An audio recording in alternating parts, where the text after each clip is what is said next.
Messieurs, Mesdames, Messieurs les représentants de la presse nationale et internationale, réunis ici, ce jour, au Centrafrique,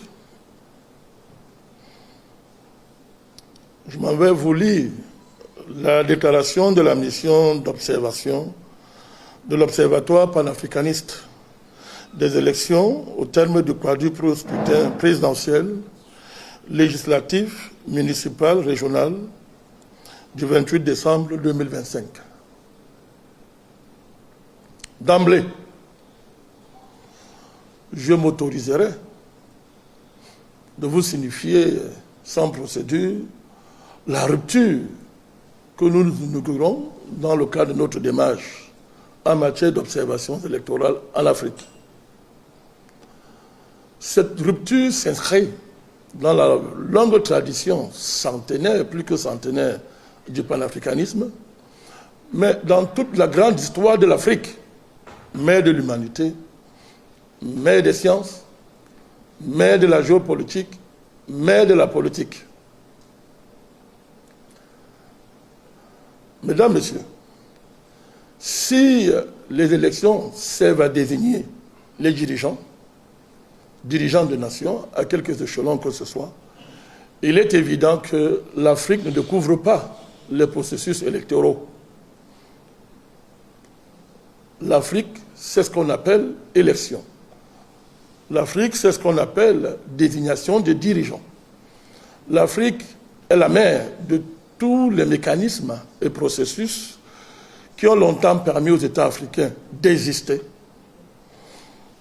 de gouverner, de préserver la paix dans leurs différents territoires, bref, de faire œuvre de civilisation en général et de civilisation politique. De ce point de vue, l'Afrique est dépositaire d'un patrimoine historique en la matière qui devrait normer, inspirer et gouverner la pratique électorale dans notre continent. Après avoir observé durant des décennies que les élections classiquement organisées débouchaient sur des troubles, des guerres civiles, des déstabilisations des États, débouchaient sur la dislocation des sociétés et sur l'affaiblissement des autorités élues, notre observatoire a décidé d'imposer, de présenter une nouvelle dynamique en matière d'observation électorale sur notre continent. Bien évidemment, il n'est pas question de ne pas tenir compte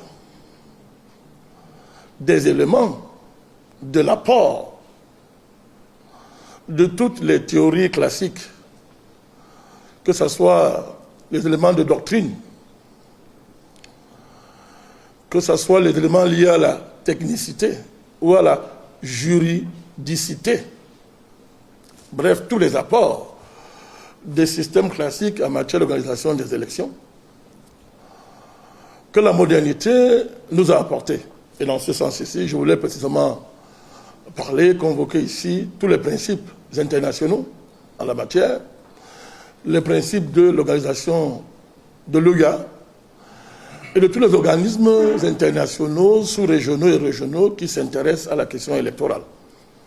Nous avons pris en compte, évidemment, dans notre méthodologie, tous ces apports-là, à la différence que, dans notre observatoire, ce qui prime, ce qui détermine, ce qui surdétermine, mesdames et messieurs, les éléments de technicité, ici convoqués ou évoqués, les éléments de juridicité, avec tous les éléments jurisprudentiels que cela implique, les éléments de méthodologie, tous ces éléments, disais-je, sont surdéterminés par des principes nouveaux.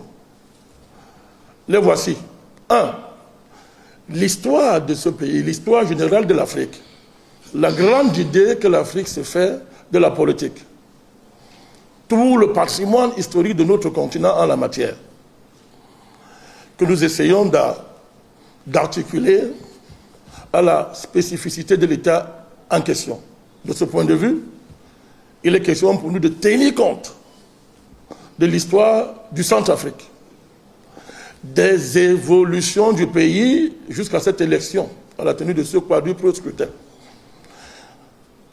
des nécessités du consensus politique, de la nécessité urgente de la paix, la situation du pays dans les échanges internationaux, de prendre en compte les inégalités liées au développement, à l'iniquité des termes de l'échange et à l'iniquité géopolitique. Ces éléments-là instruisent le procès de méthodologie qui nous ont permis de nous mouvoir au Centrafrique. Ceci dit, la mission d'observation de l'OPANEL a été constituée, c'est classique, d'un chef de mission et d'une dizaine de superviseurs des équipes d'observation dans le Grand Bangui et dans près d'une vingtaine de préfectures dans le pays.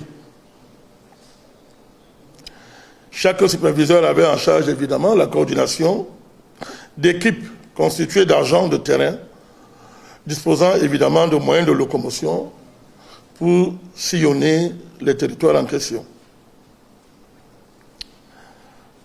Constitué aussi par la formation préalable de ces agents de terrain,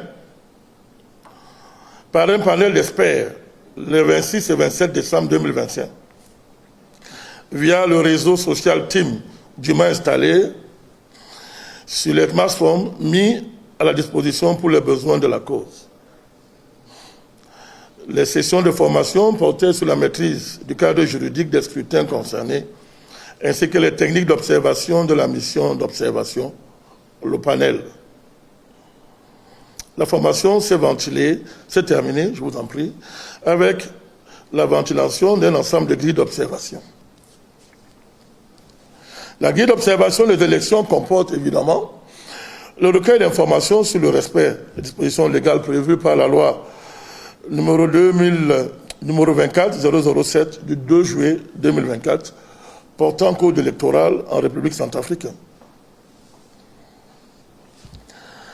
Afin d'assurer une couverture optimale, les agents d'observation étaient dotés de moyens de locomotion adéquats, ce qui a permis un taux de couverture de près de 96% des bureaux de vote dans le pays et de préparer la phase d'observation des dépouillements.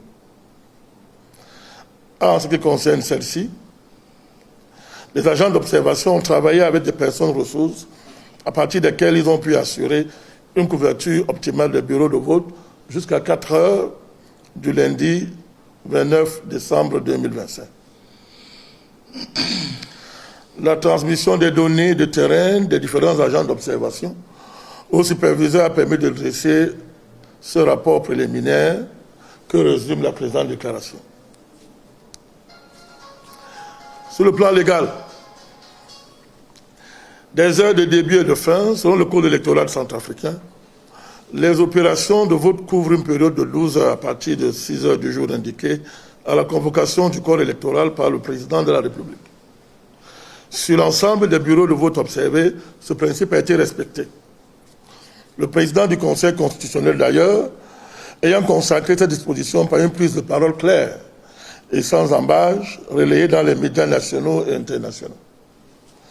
Ainsi, les retards observés dans presque 15% des bureaux de vote du pays n'ont pas été d'un impact déterminant sur la qualité et la légalité des opérations liées au scrutin. De la représentation des candidats par leurs mandataires, ce principe a été respecté par l'ensemble des parties prenantes au scrutin. Les présidents de bureaux de vote ayant rassuré en la matière une police en conformité avec le code électoral en vigueur. À propos des urnes scellées, dans 100% des bureaux de vote visités, les urnes étaient scellées conformément au code électoral centrafricain et chacune dédiée à une élection spécifique, dûment renseignée par un moyen écrit et visible de tous. Des isoloirs. Ce principe a été respecté